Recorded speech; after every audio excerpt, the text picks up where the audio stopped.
पंजाब में बोलते थे, इतना जप कर कि हद कर दे, कि यमराज भी खाता रद्द कर देते। जननी जने तो ऐसा जने, या तो शूरवीर, या ऐसे जननी तो बांझ रहे, मतलब जननी जन्म दे तो भगत जन्म दे, जो चारों दिशाओं में जाकर नाम का पंचार, चारों दिशाओं में जाकर मतलब मीरा कर्मा जैसी अलग जगह। सभी भक्तों को राधे राधे। आप सभी भक्तों का स्वागत करता हूँ अपने YouTube चैनल में। आज बरसाने की एक ऐसी मैया के आपको दर्शन करवाऊंगा जो बहुत ही दिव्य हैं और पंजाब की रहने वाली हैं। ब्रज के अंदर बहुत सारे जो ऐसे गांव हैं जहां कोई आता जाता नहीं है, लेकिन मैया ने वहां भक्ति का प्रचार कर रही हैं। मैया 6-6 महीने तक लगातार वहां पे हरि नाम कीर्तन हो रहा है। मैया का बहुत बड़ा प्रयास है कि पूरे देश में जितने भी सनातनी घर हैं, हर घर में वो भजन हो और ये सत्संग हो, कीर्तन हो। ऐसे जितने भी भक्त हैं मैया से ज़्यादा जुड़ें। मैया से आपको मिलवाता हूँ, उनके दर्शन करवाता हूँ। आइए उनका सत्संग सुनते हैं। राधे राधे मैया। सभी भक्तों की तरफ से आपको कोट कोट प्रणाम। कैसे हैं आप? बहुत बढ़िया राधा रानी। मैं बैठ जाऊँ यहाँ पे? हाँ जी विराज जी आइए। सबसे पहले मैया भक्तों को आपका शुभ नाम एक बार? मेरा नाम है लक्ष्मी दासी। लक्ष्मी दासी? हाँ जी। लक्ष्मी की दासी हैं हमारा? नहीं, मैं तो नारायण की दासी हूँ, लक्ष्मी की दासी तो बनना ही नहीं चाहिए। मतलब नाम लक्ष्मी दासी है। ये आपको गुरु से मिला हो? हाँ जी, ये गुरुजी ने दिया था नाम। तो मैं वैसे पीछे से पंजाब अमृतसर से हूँ जी। तो मुझे यहाँ पे हो गए हैं 10 साल रहते हुए जी। ये बरसाने में। तो मैं गांव में कीर्तन करवाती हूँ निष्काम। तो कीर्तन करवाती हूँ और यहाँ पे जब मैं आई तो राधा रानी ने ऐसी कृपा की मेरे ऊपर कि जब मैं इस्कॉन में थी, पहले अमृतसर में जी इस्कॉन में थी, तो एक नवेंद्र स्वामी महाराज जी थे, बहुत बढ़िया संत थे वो। उनकी कृपा से ही आज मैं आगे बढ़ी हूँ, इतनी आगे बढ़ी हूँ कि गांव में पंचार हो रहा है नाम का। तो मैं आपको भी यही कहती हूँ कि आपसे भी कोई लोग जुड़े कुछ हो तो उनको यही बोलो कि नाम का आश्रय लो। नाम के बिना कुछ है भी नहीं हमारे जीवन में, तो बस नाम का आश्रय लें। बहुत सुंदर।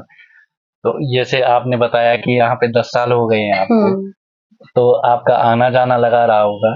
पहले तो मैं आती जाती थी छोटे से बचपन से, तो फिर मैं धीरे धीरे रेगुलर, अब 10 साल से रेगुलर रह रही हूँ यहाँ पे मैं। तो बस राधा रानी ने इतनी कृपा की है कि गांव में नाम का पंचार और बरसाने का वास दी है। पहले तो मेरे पास अपनी कुटिया भी नहीं थी, अभी भी नहीं है, अभी भी मैं किसी बाबा के आश्रम में कमरा लेकर रह रही हूँ। पर ये है कि राधा रानी ने कमरा दे दिया, इतनी कृपा की कि ब्रिज में वास दे दिया। और ब्रिजवासियों का इतना प्रेम मिला मेरे को, कहते हैं ब्रिजवासियों में इतनी कृपा होती है कोई कहने की बात ही नहीं है। और साधुओं का, बहुत संतों का आशीर्वाद रहा मेरे ऊपर। बस यही मैं कहना चाहती हूँ, सब यहाँ पे आओ बरसाने में। मैया ऐसा बचपन से ही जैसे कुछ होने लगता है कि कुछ अनुभव होने लगते हैं, तो क्या कृपा रही जो आपको एकदम बरसाना धाम में महारानी ने खींच लिया आपको? मैं जब पहले आती थी तो फिर मैं अमृतसर इस्कॉन में ही सेवा करती थी, तो फिर मुझे मतलब राधा रानी की कृपा से ऐसा होता था अनुभव कि मैं बरसाने में ही रहूंगी। एक संत ने मेरे को बोला भी था। क्या आपके गुरु थे वो? नहीं, गुरु जी तो मेरे यहाँ के ही हैं। अच्छा। भक्त माली बाबा जी वो यहाँ के ही है गुरु जी। तो वो मेरे मतलब गुरु भी और गाइड भी थे। उनकी कृपा शुरू से रही। वो इस्कॉन के थे नवेंद्र स्वामी जी। क्या बोला उन्होंने? उन्होंने बोला था कि तू राधा रानी की भक्ति करेगी और प्रेम प्राप्त करेगी। तो मतलब मुझे नहीं पता था कि मुझे ऐसी भक्ति मिलेगी, गांव में पंचार होगा। उनकी वाणी ऐसी सिद्ध हुई कि मैं गांव में कीर्तन करवा रही हूँ, इतनी कृपा मिल रही है। बस संतों का आशीर्वाद रहा मेरे ऊपर। बहुत सुंदर। तो कुछ ऐसे दिव्य अनुभूति मैया हुई हो कभी आपको, वो एक बार भक्तों के बीच में? अनुभूति तो बहुत होती है, पर कोई अनुभूति होती बताने वाली नहीं होती है। जो भगत संत लोग होते हैं वो अनुभूति को बताते नहीं। मैया देखो, जैसे भक्तों का कल्याण हो, एक बाबा थे वो, उन्होंने किसी को गुरु मंत्र दिया, अब वो गुरु मंत्र से उनको भगवान की प्राप्ति हो गई। तो उन्होंने बोला, फिर वो चिल्लाने लगे अटारी खड़े होके, जिससे कि सारे भक्त इकट्ठे होके, और उनको उन्होंने वही मंत्र सुनाया कि सबको भगवान की प्राप्ति हो जाए। तो उनको मैं तो यही कहती हूँ सबका कल्याण हो, सबको यही कहती हूँ। मैंने यही सीखा है। हमें तो चलो, हमें सिद्धि है तो नाम की। हमने गांव में नाम का पंचार किया, लोगों को नाम से इतने अनुभव हुए हैं इतने अनुभव हुए, उनके सब काम बने हैं। आप सबसे बड़ा नाम का आश्रय लो, मतलब जैसे भी हो 1 घंटा 2 घंटे कीर्तन करो और राधा नाम का जप करो, उससे बड़ी सिद्धि कोई हो ही नहीं सकती है और उससे बड़ा कोई अनुभव हो ही नहीं सकता। जिसने नाम का आश्रय ले लिया, अब मैं जैसे गांव-गांव में कीर्तन करवाती हूँ 24-24 घंटे का, हर घर में 1-1 दिन चलता है मेरा। जैसे एक घर में 2, हर गांव में मेरा 6-6 महीने कीर्तन चलता है। तो उससे बड़ा मेरे लिए जीवन में कोई अनुभव भी नहीं है और साधना भी नहीं है। नाम ही मेरी साधना है और नाम ही मेरा अनुभव है। इससे बढ़कर कुछ कह ही नहीं सकती मैं और। जी, जी। तो मैया यहाँ पे जो आपने बताया कि आप किसी बाबा की कुटिया में रह रहे हैं, तो यहाँ आपको कोई दिक्कत परेशानी या किसी बात की, जैसे भोजन प्रसादी की? नहीं, हम तो मंदुकरी करते हैं। 2 टाइम मंदुकरी मांग के खाती हूँ मैं, घर-घर में गोसाइयों की। अब तो हम तो अपना कुछ हमारा है ही नहीं है। छोटी सी एक कमरा है, तो उसमें भी हम सुबह से अपना पाठ नियम करके कीर्तन पे चले जाते हैं और शाम को आते हैं तो गोसाइयों के घर से, ब्रिजवासियों के घर से टुकड़ा मांग लाते हैं, वो ही पाते हैं हम। हम अपना कुछ बनाते नहीं है और ना कुछ हमारे पास ऐसा साधन है। तो आप जो मधुकरी से ही आपका जीवन यापन चल रहा हाँ, है? मेरा जीवन मंदुकरी से ही, गोसाइयों की बहुत, यहाँ के ब्रिजवासियों की कृपा है कि मैं जब से यहाँ पे ब्रिज में वास किया है, मेरे पास तो 1 रुपया भी नहीं था, पर राधा रानी ने अब ऐसी कृपा कर दी है कि घर घर से मंदुकरी मांग के खाना, मतलब ठाकुर जी की इसी में ही संतोष है, इसी में ही आनंद है। जो मतलब ब्रिजवासियों का टुकड़ा मिल जाता ना, उससे बड़ी भक्ति कोई है ही नहीं। उसमें आपको इतना आनंद नजर आएगा, कोई कहने की बात नहीं। और मैया कुछ भक्तों को कुछ कहना चाहेंगी आप? मैं तो भक्तों को यही कहना चाहूंगी, राधा रानी की कृपा से आप भी अपने गांव-गांव में कीर्तन करवाओ। ऐसा कीर्तन का नाम पंचार करवाओ कि कल युग केवल नाम आधारा, सुमिर सुमिर नर उतरे पारा। हमारे चैतन्य महाप्रभु 500 साल पहले हुए हैं, उन्होंने यही कहा है कि नाम का आश्रय लो। मैं भक्तों को यही कहूंगी, पहले तो आप नाम का आश्रय लो और संत के ऊपर, गुरु के ऊपर विश्वास करो। जो गुरु के ऊपर, वाणी के ऊपर, संतों के ऊपर विश्वास करता है, उसका काम सहज में सिद्ध हो जाता है। इसलिए भक्तों को यही आशीर्वाद है, ब्रिज में आओ और ब्रिजवासियों की सेवा करो और संतों की सेवा करो, बस। और मैं क्या कह सकती हूँ। जैसे मैया, अगर आपको कोई बुलाना चाहे अपने शहर में कीर्तन के लिए, तो आप कितने आपके साथ में जन रहते हैं, कितने आपके साथ मैं रहते तो हैं? जैसे पहले 1 दिन पहले पूजा करती हूँ हर गांव घर में जाकर, फिर मैं लोगों को गांव-गांव में जोड़ती हूँ। गांव-गांव में जोड़ के 1-2 घंटा मैं कीर्तन करती हूँ, फिर सब गांव के लोग करते हैं। 24-24 घंटा कीर्तन चलता है। महामंत्र का? महामंत्र हरे कृष्ण कृष्ण कृष्ण हरे हरे, हरे राम राम राम हरे हरे। तो जैसे आप अकेले जाते हो मैया? अकेली, मेरे पिताजी भी संग जाते हैं। बहुत सुंदर, बहुत सुंदर। तो आपके पिताजी साथ में आते हैं और आप जाते हैं, बाकी जो जैसे मजीरे वगैरह हैं और वो सारा हमारा ही जाता है सब कुछ।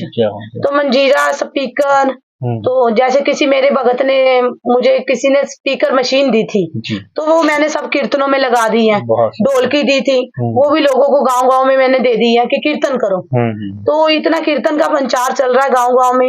मैं अभी तो ब्रिज में ही करवाए हैं कीर्तन, इतने ब्रिज में। मैं तो भैया ये कहता हूँ पूरे देश में और विदेश तक ये कीर्तन चलता रहे, भगवान का नाम का जो प्रचार है ये पूरी दुनिया में फैले, ये तो सबका कल्याण करने वाला है मैया। यही तो बोलते हैं हम लोग ठाकुर जी की कृपा से कि नाम पे लो आश्रय, और नाम इतना आनंद वाला है। कल युग में थोड़ा सा भी आप नाम लोगे ना, आपका सहज में ही कल्याण हो जाएगा, क्योंकि हमारे में इतनी शुद्धि नहीं रही अब, क्योंकि ये शरीर जो कल युग के कारण अपवित्र हो गया। अपवित्रता के कारण इसको व्याधियां बहुत लगी हुई हैं। व्याधियों के कारण नित्य नेम नहीं हो सकता है, और नित्य नेम तो हो नहीं सकता है, इसलिए नाम का आश्रय लो। जैसे भी आप बैठे हो, आप खाया पिया लेटे हो सोए हो, बस राधा श्री राधा, और फ्री हो, घर में सभी इकट्ठे करके 2 घंटे हरे कृष्ण कृष्ण कृष्ण हरे हरे, हरे राम राम राम हरे हरे, ये कीर्तन कीजिए। मैं तो सभी को, भक्तों को और माताओं को यही कहूंगी कि आप नाम का आश्रय लेकर देखो। मतलब 2 घंटे तो आप कीर्तन करो और नाम जपो, फिर ये दीदी से पूछना आपको कितने आनंद लाभ मिलते हैं। नाम में इतने चमत्कारी हैं कि हमें तो नाम से इतना आनंद आया है, इतने अनुभव हुए हैं कि पूछो ही मत। ठाकुर जी ने आज वास दी है जो ब्रिज में, वो नाम के कारण जो मेरे ऊपर संतों की कृपा हुई, मैं गांव-गांव में प्रचार किया, नाम का हर जगह गांव में, मतलब मैं अभी जाती हूँ, मैं बोलती हूँ कि मैंने 24 घंटे का आपके गांव में कीर्तन करवाना है। कभी कभी कोई मना नहीं करता है, 1 मिनट में कहता है हाँ जी भक्तानी जी हम करवाएंगे। ये नाम की कृपा नहीं है तो किसकी है? आजकल घर में माँ की कोई बात नहीं मानता, बेटे 5 बेटे हो एक नहीं मानता है। हमारी क्यों मान रही है? ये नाम भगवान की कृपा के कारण। हमारी अपनी समर्था नहीं है भाई, कोई समर्था नहीं है, किशोरी जी की कृपा बस। हम संतों की कृपा और किशोरी जी की कृपा के कारण हम अपना जीवन मतलब आनंद में चल रहा है हमारा बस। जय हो मैया। बहुत सुंदर आपका जो भी सत्संग है, बहुत अच्छा लगा। और भक्ति इस पे अमल करें, ज्यादा से ज्यादा नाम जप करें, उसी में कल्याण है। कलयुग की हाँ, और ब्रिज में आए, ब्रिज के दर्शन करें और नाम में ज्यादा से ज्यादा रुचि लें। इतना नाम में रुचि लें, कहते हैं हमारे पंजाब में बोलते थे, इतना जप कर कि हद कर दे, कि यमराज भी खाता रद्द कर दे तेरा। जय हो। तो इसलिए इतना जप कीजिए कि ठाकुर जी किशोरी जी आकर स्वयं तुम्हें बोले क्या चाहिए भगत को, और गोद में खेलें, बस नाम का आश्रय लो। हम तो नाम के बारे में ही, क्योंकि मैं नाम के लिए ही आगे प्रचार किया, तो मेरे को नाम का ही आता है, मेरे जो अंदर है वही मैं बाहर बोलती हूँ बस। और सब भक्तों को राधे श्याम। बाकी मैया ये जीवन यही समर्पित है अब। हाँ, बस यही है कि राधा रानी की कृपा से हम ब्रिज में आ गए हैं, नाम करवा रही हूँ, वो जैसे रख रही वैसे रह रहे हैं, पर हम आनंद में। जब हमें कहते हैं जब संत मिलन हो जाए, तेरी वाणी हरि गुण गाए, तब इतना समझ लेना अब हरि से मिलन होगा। मेरे ऊपर जो कृपा रही है वो संतों की और गुरुजनों की रही है, जो आज मेरा जीवन ये भक्ति में बना है, या गांव-गांव में पंचार नाम का हुआ है, ये संतों की कृपा है। मेरी कोई समर्था नहीं, ना कुछ है, पर संतों की और गुरुजनों की कृपा है। तो आप संतों का आश्रय लो और गुरुजनों का आश्रय लो और नाम पर विश्वास रखो, आपका सहज में कल्याण है। सबसे बड़े महाराज आपके पिताजी हैं मैया। नहीं, मैया तो मेरी मर गई है। नहीं, आपके पिताजी हैं, इनका सबसे बड़ा सहयोग है आपका। हर कोई अपना पिता इतना सहयोग नहीं देता है, आपके पिता ने अपना पूरा घर छोड़ दिया आपके चक्कर में, है ना, तो ये सबसे बड़ी भक्ति है। नहीं, ये तो इतनी कृपा, मैं आपको बताऊं, मेरे पिताजी शुरू से भगत थे, उनकी इतनी कृपा हुई तो आज मैं भक्ति में इस लाइन में आई हूँ। तो मैं यही कहती हूँ कि वो जो माता पिता जिसके भगत है ना, उसका बच्चा सहज में ही भगत बन जाता है। अपने बच्चों को संस्कार दो तो ऐसे दो जो मीरा बने, कर्मा बने। कहते हैं जननी जने तो ऐसा जने, या तो शूरवीर, या ऐसे जननी तो बांझ रहे, मतलब जननी जन्म दे तो भगत जन्म दे, जो चारों दिशाओं में जाकर नाम का पंचार, चारों दिशाओं में जाकर मतलब मीरा कर्मा जैसी अलग जगह। मैं यही कहती हूँ माताओं बहनों को, अपने बच्चों को ऐसे संस्कार दो जो नाम में आगे जाएं बस। और संतों की, वैष्णवों की मान सम्मान करें। संत घर में आए ऐसा करें कि पानी के बिना तो वो जाना नहीं चाहिए। आजकल बच्चों को भी संस्कार भूल गए हैं, बच्चे अपना अंदर अलग कमरे में रह रहे हैं, माँ अलग रह रही है, बाप अलग रह रहा है, वो संस्कार जो भूले जा रहे हैं, आगे नुकसान ही नुकसान है पीढ़ी को। तो माता पिता को बच्चों को संस्कार देने चाहिए, भगत बनाना चाहिए। तिलक उनके माथे पे होना चाहिए, बच्चे के गले में कंठी होना चाहिए, और हाथ में राधा नाम का जाप होना चाहिए। वो लगना चाहिए कि ये हमारे हिंदुस्तान का बच्चा है। इसलिए यही कहना चाहूंगी कि माताओं और बाबाओं को कि अपने बच्चों को भगत बनाओ। तुम्हारी पीढ़ी भगत बनेगी तो तुम्हारा सहज में कल्याण। बहुत सुंदर। ठीक है जी, राधे राधे सबको, राधे राधे।